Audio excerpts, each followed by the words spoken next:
the situation surrounding the Fountain Lake Volunteer Fire Department continues to escalate.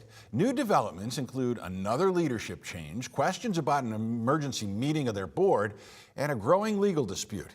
TV11's Tanya Motorzitsky has the latest on a fire department right on the edge of a very dry national forest.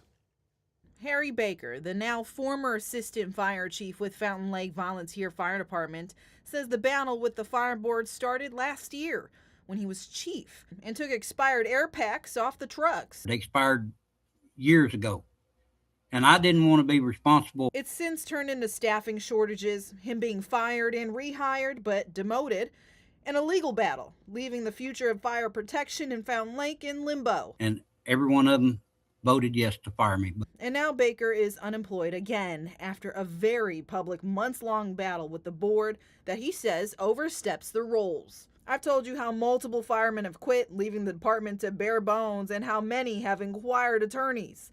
Baker says he was terminated after emotions ran high on social media with a former chief. Went and screenshotted his termination papers and the other 5 write-ups that he'd had. He says he didn't violate anything because the other guy was fired years ago. So the board held an emergency meeting last night to vote on his termination. In recent weeks, he says they hired new firefighters and we're up to a total of 8. And after last night, more have walked out. Because they fired me the way they did last night, they're turning in their stuff today. Leaving just 4 firemen for Fountain Lake left. As tensions grow, Baker, who's been with the department for 22 years to date and was fired on his work anniversary, says he hopes things change. Would you want your job back?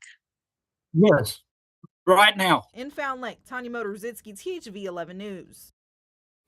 Tanya, thank you. Baker says his former colleague filed a complaint and asked for an investigation to be launched by the Arkansas State Police.